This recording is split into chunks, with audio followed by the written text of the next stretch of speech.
Welcome to Game Designing 101. I'm Bill Todd.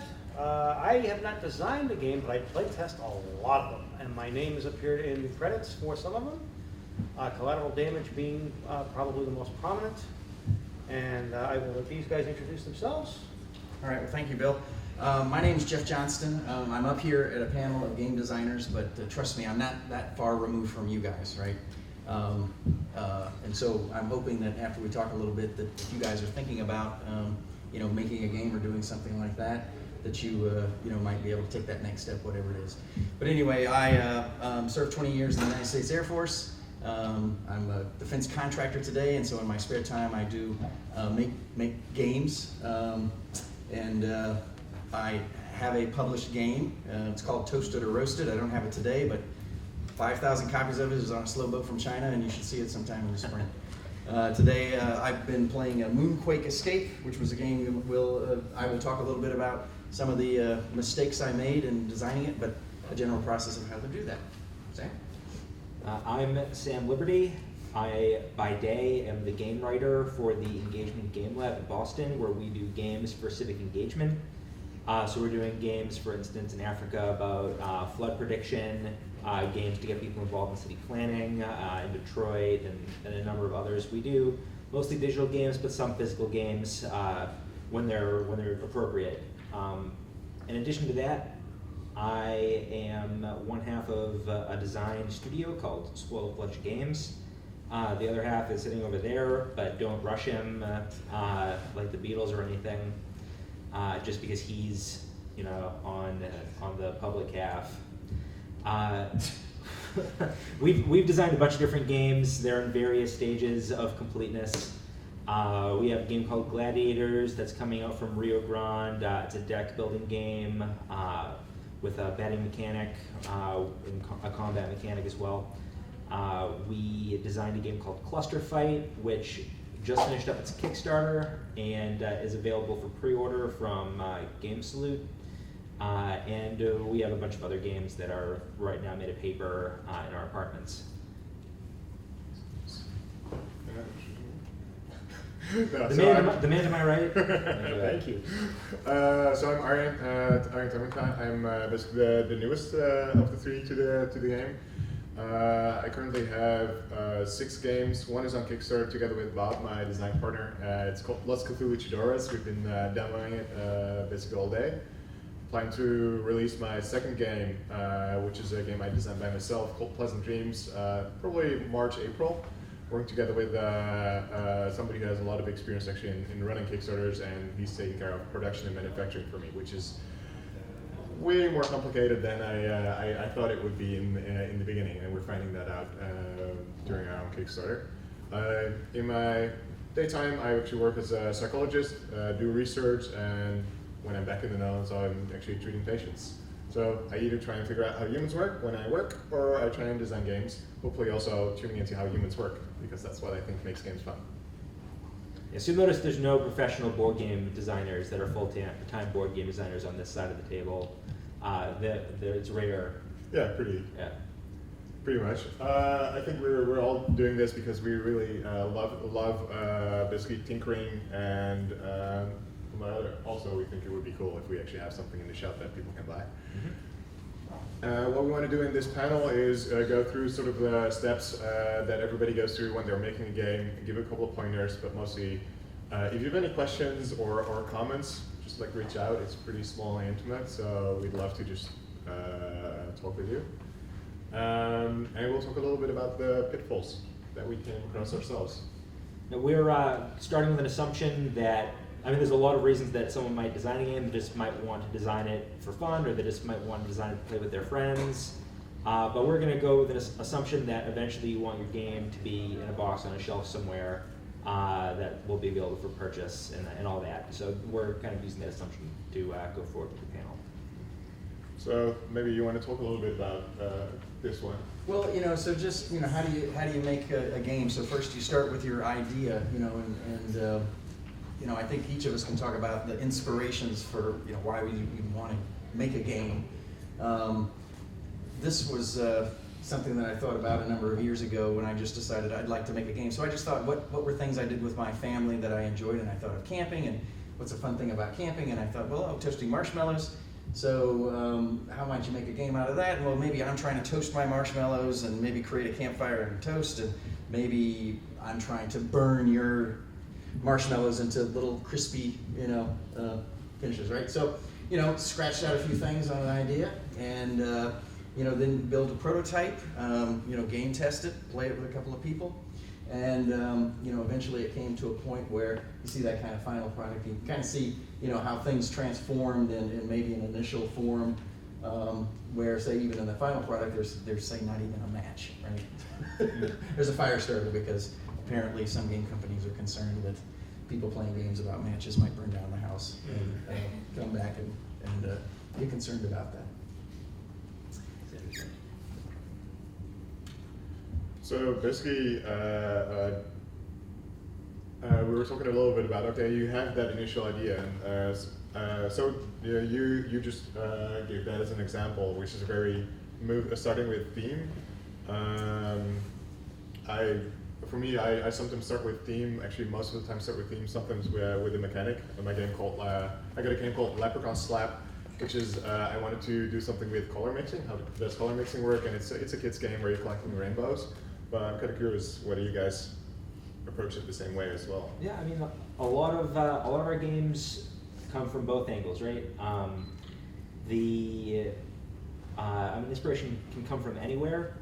A couple terms, some of you might know, I don't know how into game design you are coming to this panel, but a game that comes from the idea of like the theme, like what it's about, like if you wanted to make a game about Martians that trade, then you design a game around that, you make it want to feel like space or whatever.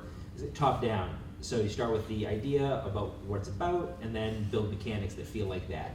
The other way to go about it is bottom up. You start with a mechanic that's a cool idea, and then develop a theme that feels like it's like you could do it with those mechanics. And we've done it both ways. We have a game called Cosmic Pizza about delivering pizza through space, and that one came from, actually Kevin was watching some design interviews about Portal, about how the game teaches you how to play it for most of it, and then you execute on that tutorial for the hard stuff. And we wanted to make a game that started with just a simple mechanic that then teaches you how to use it and gets more and more complicated. So we had cards that had moves, and we knew we wanted them to move around the board, but we didn't know what the game would be about. We just knew that the cards would move you in different ways and get to a goal, question mark. And then everything else came after that. So we wanted to do something quirky. The different moves felt kind of like spatial, like outer space. But we didn't want like a space battle game, so we landed on pizza because it seemed unusual, weird, it would stand out. Then a game that we designed based on an idea for a theme and then worked backwards to mechanics is a game that's actually getting a re-theme soon.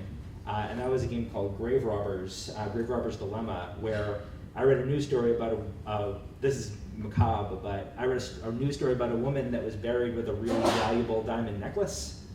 And I was like, what if people wanted to get the necklace, but they were like competing? Like, so the competitive grave robbing.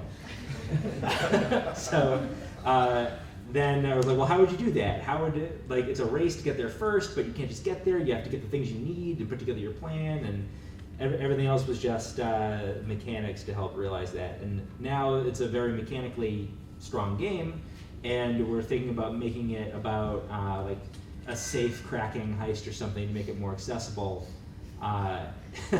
So although it was a top-down game about grave robbing, now it's mechanically strong enough on its own to be about other stuff.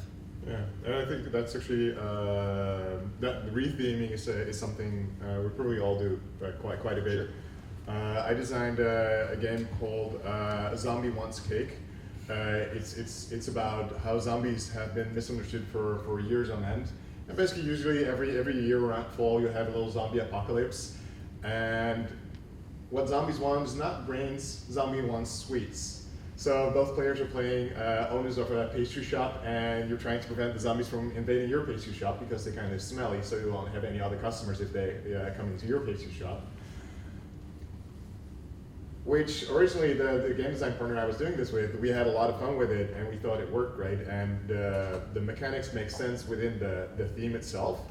Then when we started pitching it to publishers, we found that most publishers are at the moment absolutely not interested into zombie games.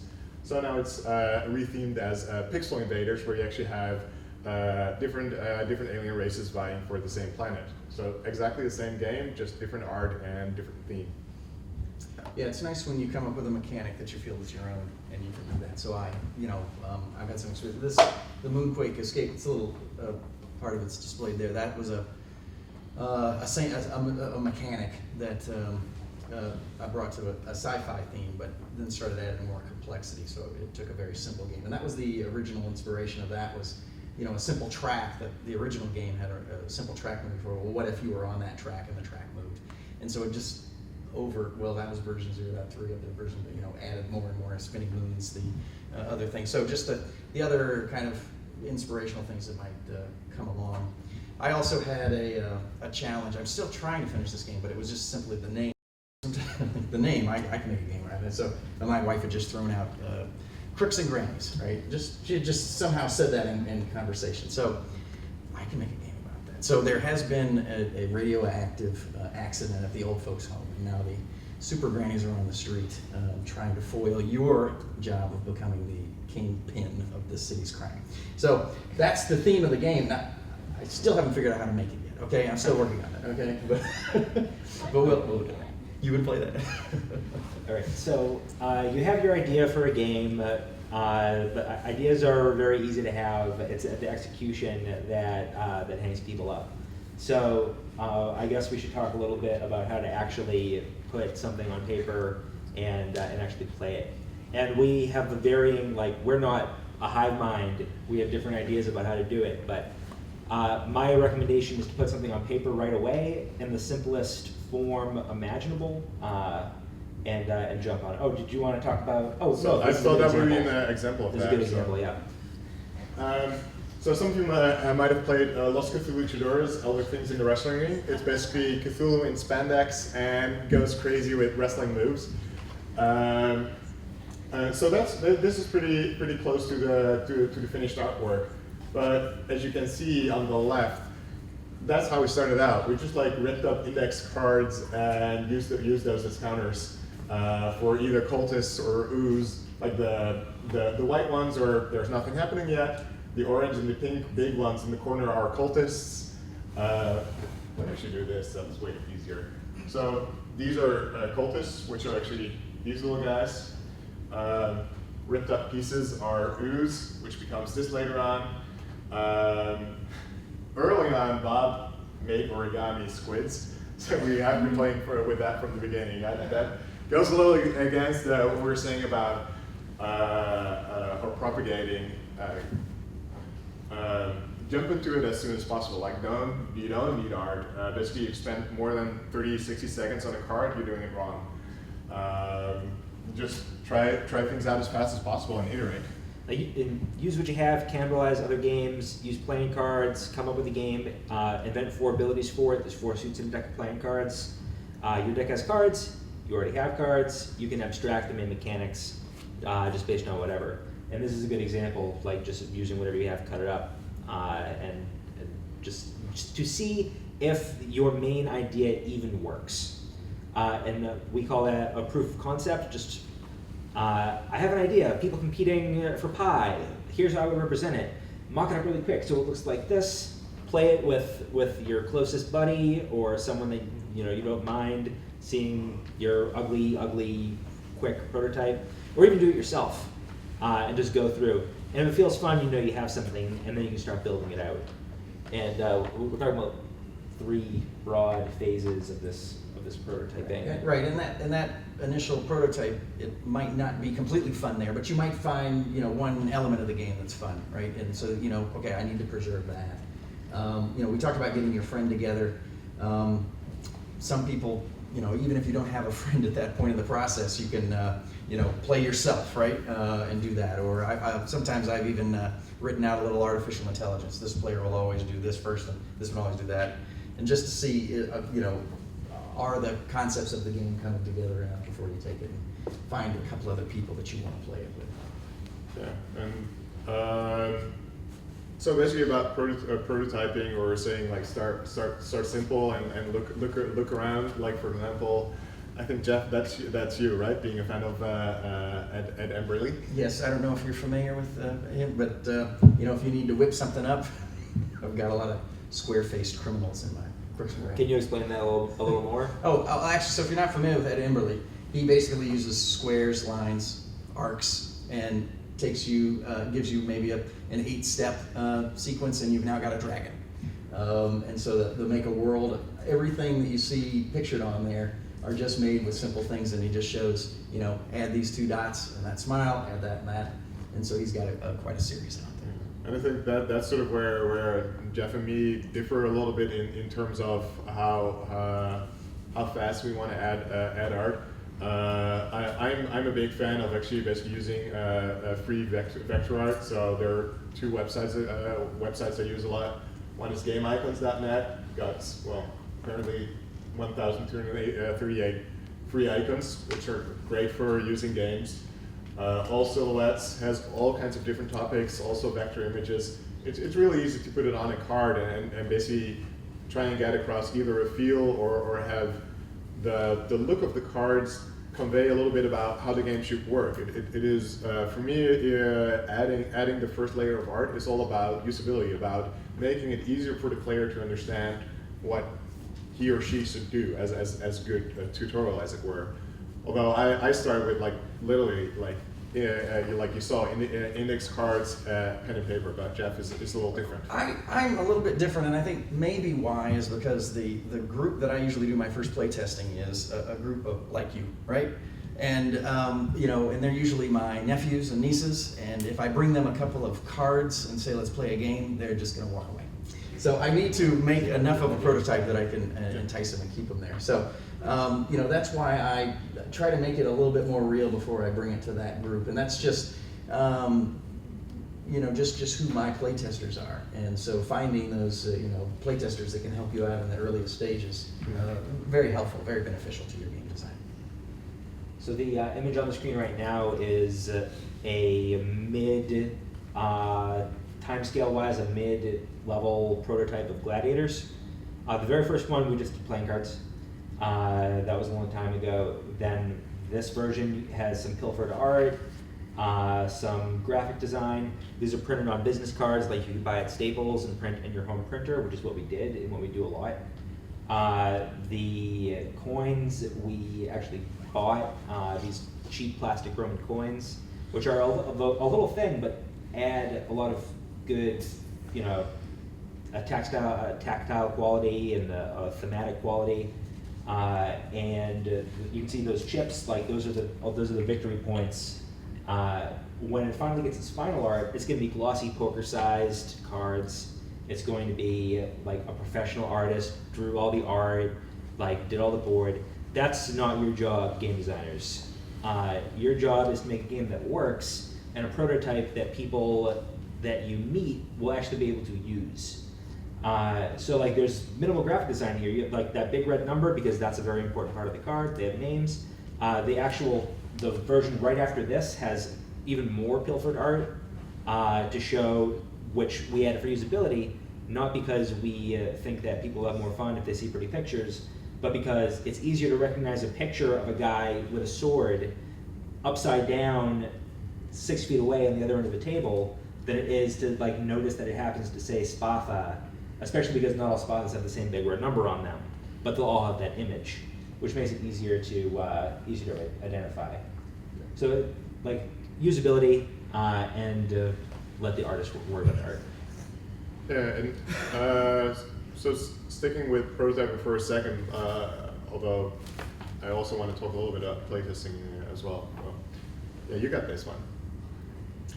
Oh, the building the prototype. So, why did I pull this together? Well, you know, just the right parts. You can actually do some pretty nifty things to help convey this game that you have in your mind, right? So I took somebody wanted to vote for some senator next door, and he's throwing out a bunch of signs. So that becomes the board and the spinning rings, and you can see the different electrical tape to give it some color. Glue dots. I love glue dots. Some big dice. There's some electrical wire there that you can mount a styrofoam ball on and spin it around, and now it's a moon, right? So you can take something that's in your mind and actually make it a bit real, if that's kind of one of the things that makes your game fun.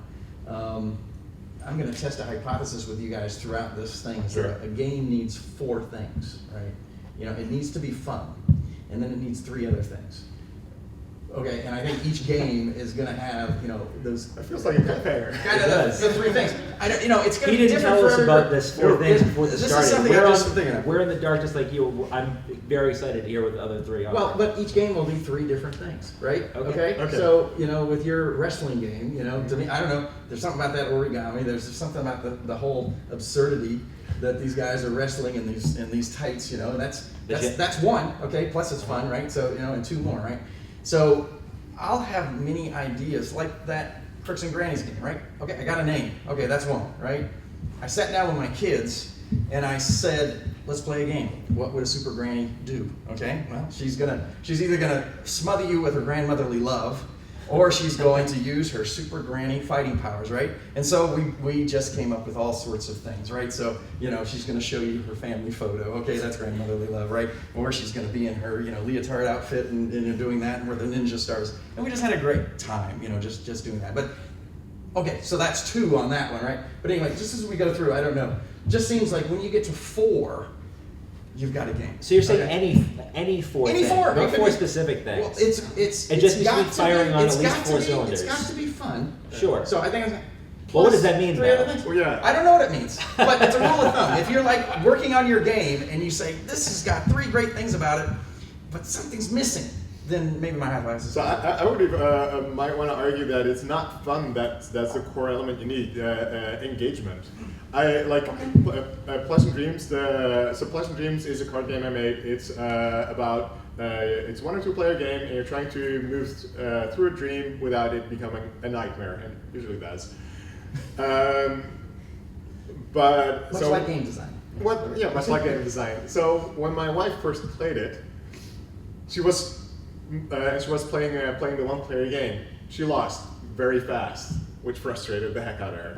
And then she played it 8 more times because she wanted to beat the game. And I wouldn't say she thought it was the most fun game I've ever made, but it was so engaging that she wanted to keep playing it again. Okay, then let me take it back. Your game needs 4 things. And they can be any 4 things that makes it why you made that game, right? And you really do have to kind of understand, why are you making this game? Who are you making it for? What age group? Are you playing it with your friends? Are you going to have a party, and so you just want a simple party game, but the party's tomorrow, so you're going to make up a game, right? Mm-hmm. Those were actually the first games I ever made, right? We have a Halloween party every year. We invite couples we know, and it was the one party where we said, leave the kids at home, we're going to be adults, and we're going to dress up in costumes, but we would lay out some games. And just very simple things, like we would take the Newlywed game and spin it with a Halloween theme, the Newly Dead game, right? But it's the Hollywood, and you just put those things, or Pictionary, and you just put a bunch of Halloween themed things that you're going to do, right? But why, so engagement was your number 1 for that game. So I took it back, but you still need 4 things every game. Okay. I think 5 things. The 5th, What else? umami. So next slide is actually not us saying a lot. This was basically Jeff and me going back and forth a little bit about how much you need to build a prototype. So here are his elements for building a prototype. Here are my elements for building a prototype. I'll move past this because we've gone over it for a bit already. But just like basically look around you. Everywhere you can find great stuff for building a prototype, whether it's office supplies, go to arts and crafts stores. I got like a whole bag of googly eyes for like $2. and I have a monster game, which is all about like finding things in the dark. And Googly Eyes worked great. That's great. Now, did you know you were going to make a game about monsters, or did you see these Google Eyes and say, I'm going to make a game? Yeah, I saw Keep your eyes open. Just keep your eyes open. Other games, GameCrafter.com. Have you used them? Did you use them for Los Luchadores? Not for Los Luchadores. I looked into it, but we looked into it. It was actually too expensive. So GameCrafter does something called print on demand. So they're willing to print one copy of your game, whereas normally you need like a minimum of 500, which is a little hard if you are not selling anything yet. With print on demand, though, is you're paying a lot more per how do you call it, element of your game per unit. But I've used it for Pleasant Dreams, because in that game, actually, the artist is actually really important to convey the feeling of what I was wanting to convey. Right. Now, I've used them in this Moonquake escape game. I had little tokens as you moved up to the top, and I had a little rocket ship on top, and you would leave. And while going through GameCrafter, for 20 cents a piece, you can get a little rocket ship. So now every player has their own rocket ship as they moved up, and it really kind of helped tie the theme together. So, just, as you're in the later stages of the project, beyond your 3x5 cards, which we're even using here to prototype our discussion, adding a couple of those elements just helps increase the fun factor as you share your game with additional playtesters. And I put the yard sales, especially church bazaars. So there's a lot of people that are done with their games, and games have lots of parts that you can reuse. And so go to yard sales, and you can get wonderful game pieces. For very cheap. And church bazaars are really good because people bring their stuff there and they don't want to take it home, so you can get it real cheap. I would add dollar stores to this list as well. In a pinch, $1 for a box of checkers, poker chips, little dinosaurs. Like, you find the weirdest things in there, but they're cheap and good to use for game components. Oh, I did in the corner there. So see a question. If you're at the bar, I always take the coasters and use those. Just one zero-cost thing I started doing was the recycling bin. Every time I'd throw out a bottle, I'd take the cap. Okay. So I have 50 different types of caps that you can. Okay, that's excellent. That's a great example. Are there any? Are any other ideas out there on good sources? Well, that was a good one. Yeah. Mike. So sometimes you can find stuff on eBay in large lots. You find junk drawer kind of items. You can also go to estate sales. You can go to different auction houses. Sometimes have random lots and things. There's a lot of places where you can find used game parts. Sometimes, like a daycare or whatever, will go out of business and we'll have games to get rid of. Sure. All kinds of places, Excellent. So, you wanted to say something? Nope. Oh, sorry. So, next a couple of slides, we're actually going into some of the mistakes we made or some of the pitfalls we were encountering in our own game designs. Before we move to that one, maybe just a quick word on playtesting in general. Some people have a great idea and they're really in love with the idea, and that's awesome, being really enthusiastic about what you do. I mean, I think we all are. But they're so protective of their precious idea that they don't playtest with others, or they only playtest with family and friends. Or they don't listen to the playtesters' advice that they're getting. Yeah. Right. Well, right. I think what we're getting at is that you need to take your game to like real playtesters, people that don't have a stake in the game because they don't have a stake in you, because maybe you just met them, or maybe they're another game designer that wants feedback on their game too, or maybe they're like people you met at a party or whatever. And you tapped your company, right? I did just, The way you work. There's a certain point in your playtesting when you think you've got a game and some rules, and you just want to like give it to someone and just walk away and see if they could play it, right? So just posted on our company bulletin board, hey, family game testers, anyone interested? And got a couple of leads and just dropped it off in the company male distro, which is probably against the rules, and got some great feedback. And that was part of the Toaster to Roast. Yeah, and then there was lots of events and meetups as well. Like for example, if you just go to meetup.com, you look at gaming groups, you can go there. We're actually all part of something called the Game Makers Guild. That's a local group for game designers. About every 2 weeks, I think around 30 game designers and playtesters, people who just like enjoy playing games or breaking games or making us sad, come together to try out each other's games. And for me, like a lot of the most valuable feedback I've gotten is from that group, because it's people who enjoy playing games and are not afraid to say, well, Aerjen, this sucks, or this just doesn't work, or have you thought of that? I mean, we could probably do a whole talk on how to work with feedback and what to use and what not to use, but I think the general thing we want to convey is really, really great and valuable if you just take your game and go somewhere. Like, for example, being here at Boskone today. I worked something out today that I hadn't thought I needed to work out. And it wasn't much, but it just tightened the game up. It just took out an extra action that was just slowing things down, and it wasn't happening. So thank you, Boskone. And just a brief word on taking feedback from players, playtesters. Although, like, listen to everything they say, and but that doesn't mean you need to take all the advice that they give you. If you should be taking some advice or making changes based on what they tell you, but you're not, you're not playing requests. Like you design your game, you know how it needs to work. But if a player's complaining about something, there's probably a reason for that. So they might say, like, this was fun, but I wish my tank could shoot 2 spaces away.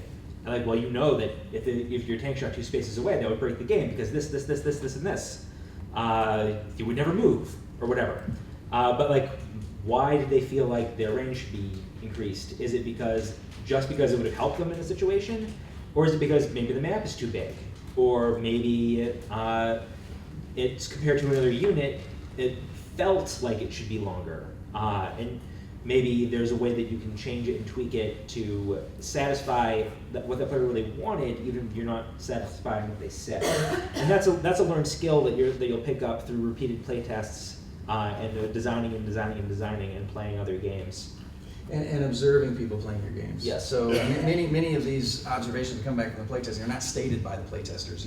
You see them, and you see, boy, I wish that could be faster. Or you just see, someone sit back and yawn or look disengaged, no longer engaged in the game, and then you take a note. I've got to think about that. Yeah, so I think the general thing we're saying is always playtest. Ask your playtesters what they think.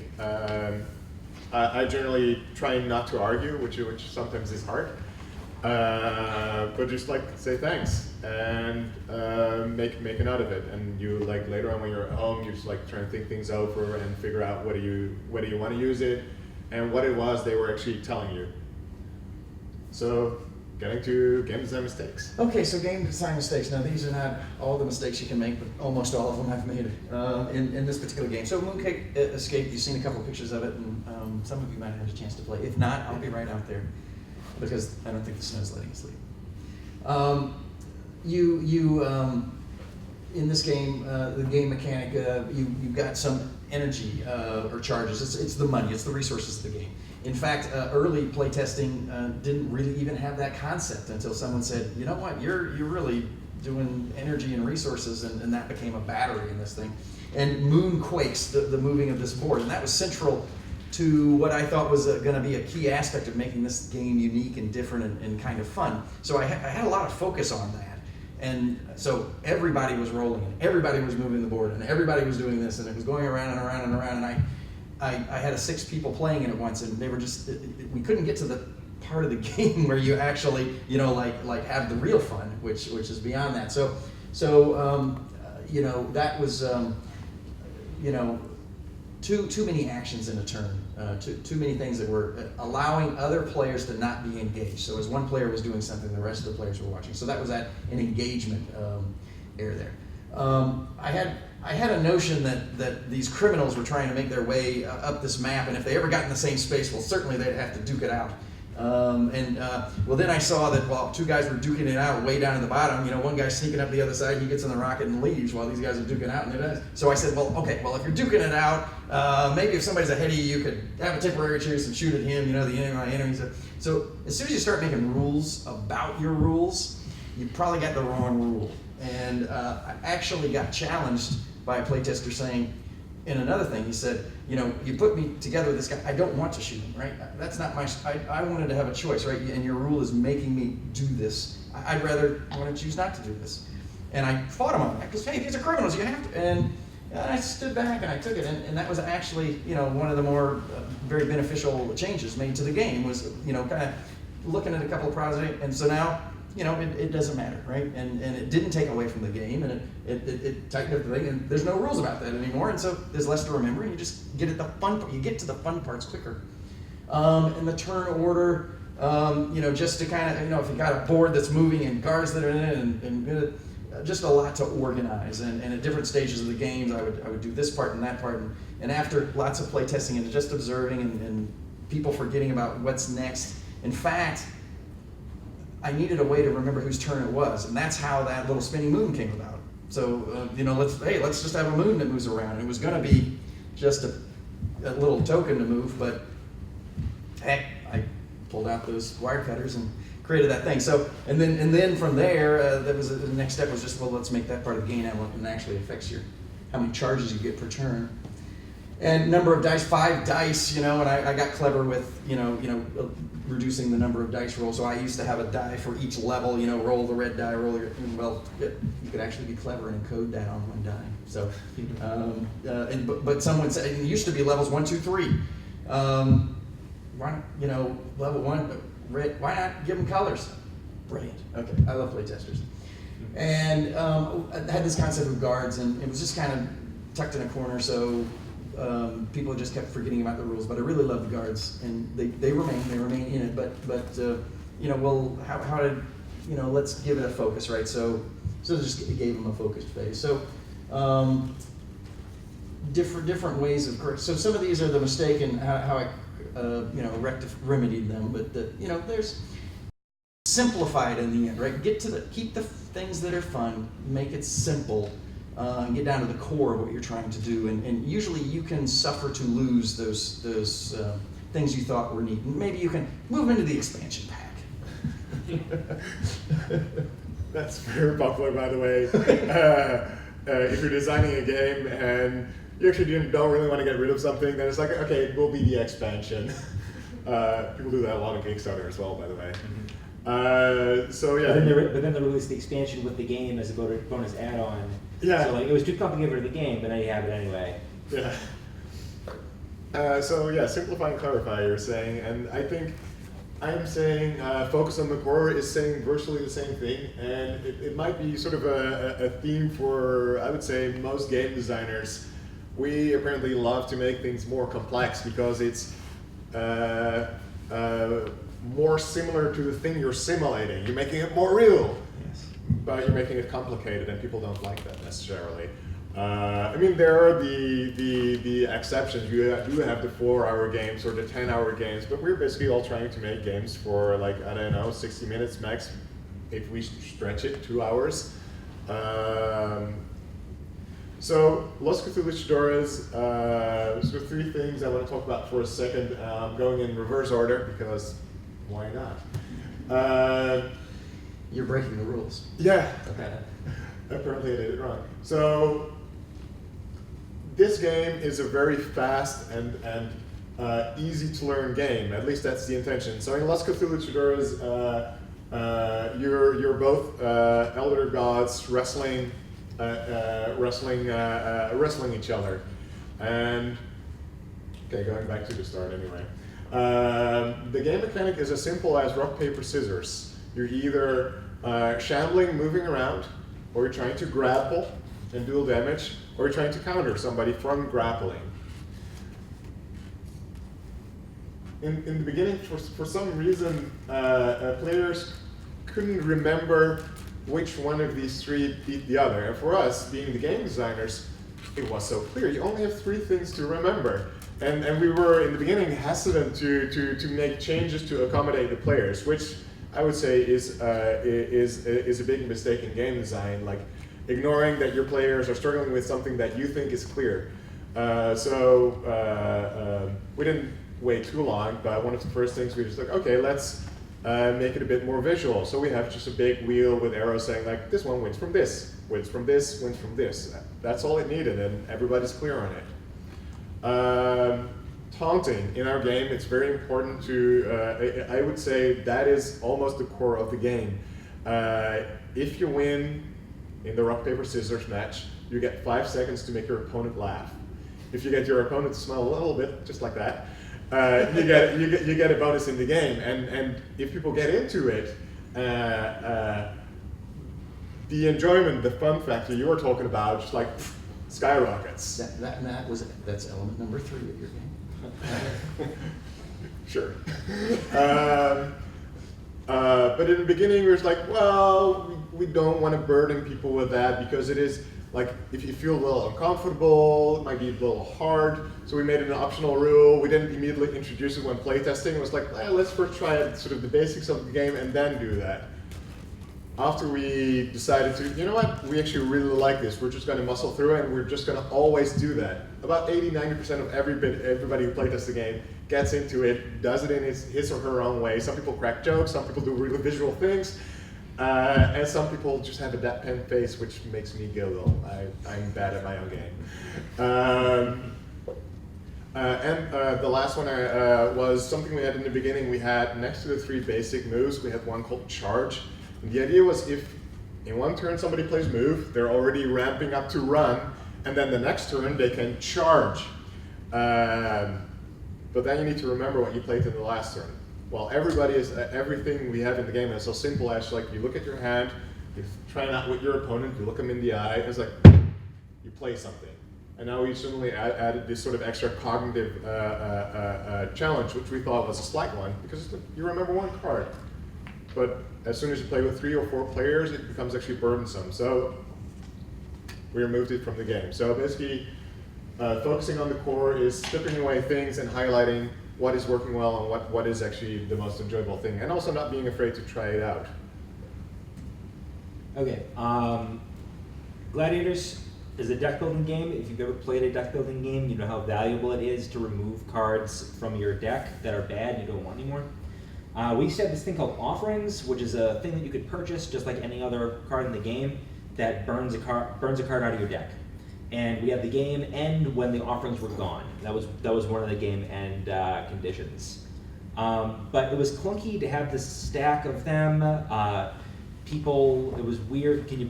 Is it an item? Can you buy it? And if people weren't buying them, then the game wasn't really ending. So we got rid of them altogether. And allowed people to burn a card from their deck whenever they lost. And that was whenever they lost a fight. And that was doubly beneficial because it got rid of something complicated and helped us fix a separate problem, which was if you're losing and then it's difficult to catch up because your deck isn't improving because you're not winning money, because you're not losing, because you're not winning, and you're not winning victory points because you're not winning, you're just getting worse and worse.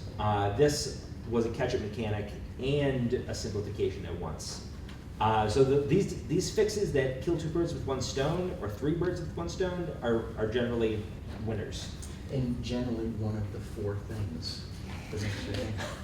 Sure. Because if you look back, you'll see that. You will keep doing this. The betting system was initially the odds were set by the crowd. So if many people rooted for one guy, his payouts would be worse. I don't know how much you guys know about betting odds, like 3 to 1. If you bet 1, you get 3. So like 3 guys are betting on him, therefore the odds are 3 to 1. The 1 guy betting on him, that was in the playing card edition. But that was confusing, difficult to calculate, and didn't actually necessarily reflect the real odds. Those were just the perceived odds. So we have a simpler and easier to remember and better balanced system now that has stars printed on the cards, and the stars sync up to the rough power level of the cards. And if a guy has 5 stars on his cards, you stand to win 5 coins by betting against him, and it's much easier to remember. People are used to things being rated by stars, and it's just much simpler. And the last thing I want to talk about is this tiny tweak that we did just the other day.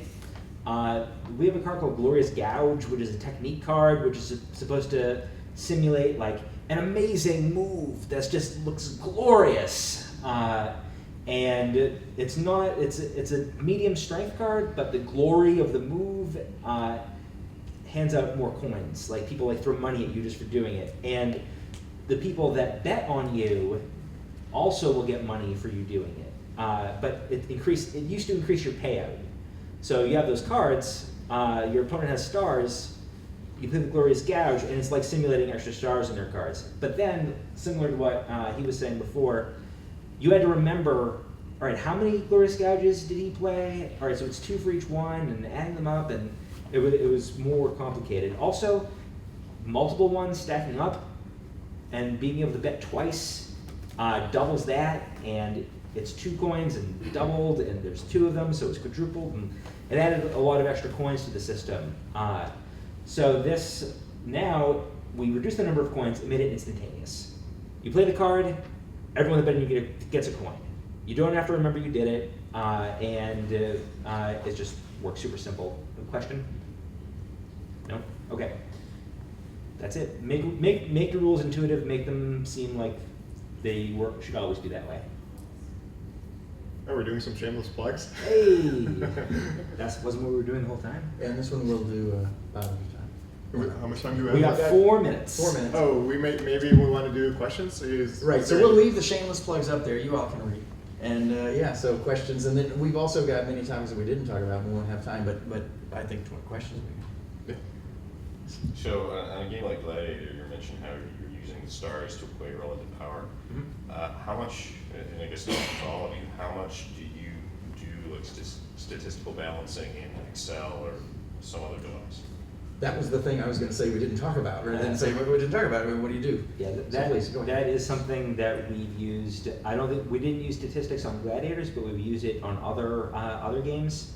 Spreadsheets just to count the number of things. You can easily count and have them add up. So in general, I would recommend using Excel to keep your stats straight.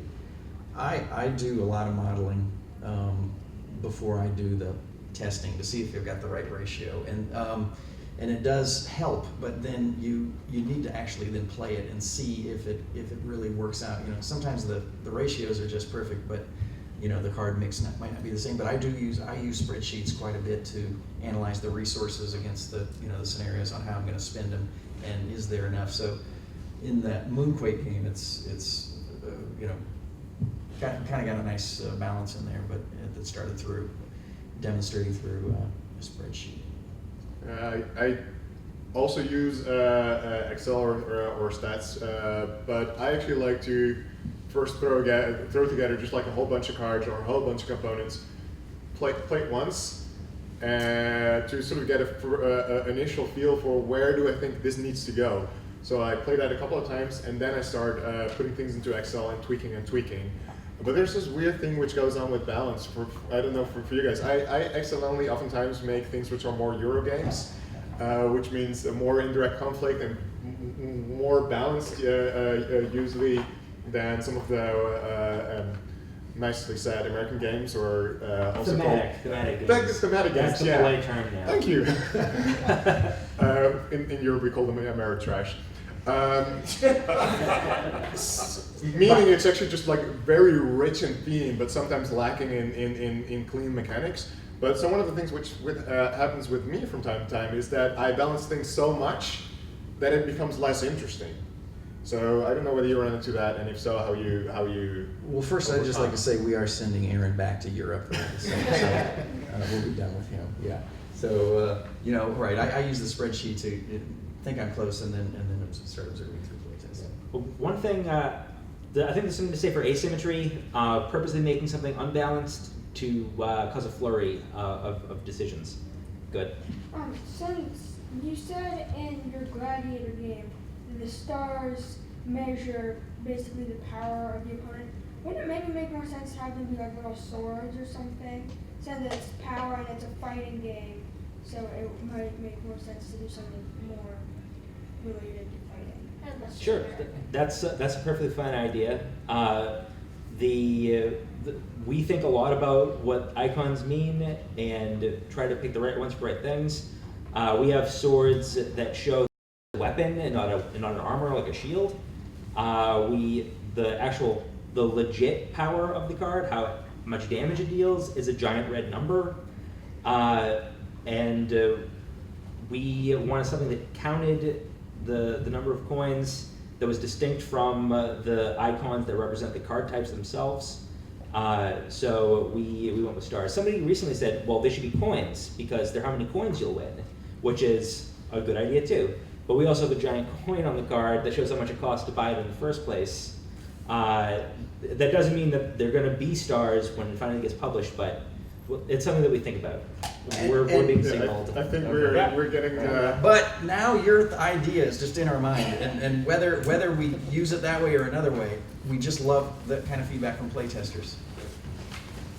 And you can test out their games and many others in gaming, which is open until midnight. And if anyone would like a moon pie, even if Come you and get didn't 'em. play Moonquake Escape, I don't want to carry him home. So please. A moon pie. Now, they're actually better if you put them in a... Well, a song about never saying never and never being told what you can or cannot do. This is one of us.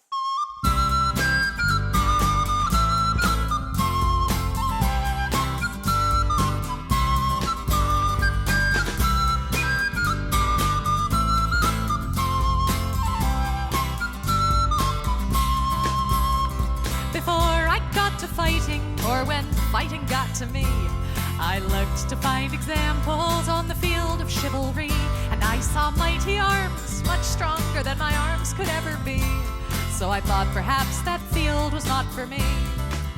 But still I stayed and watched the fighting till one figure stood apart, in armor newly fashioned and a helm more pot than art. But each blow is thrown with honor and the lightness of the heart.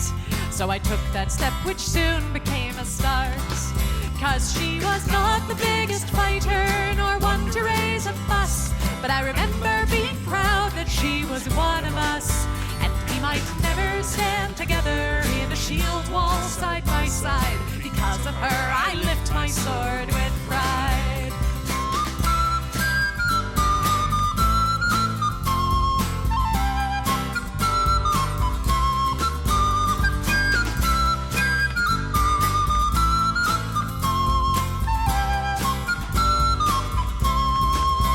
She was ladylike and lively, not the type you would expect, with a braver heart than many and a slot shot to respect. And I guess she'd once decided this was where she'd like to be, and I thought if she could do it, why not?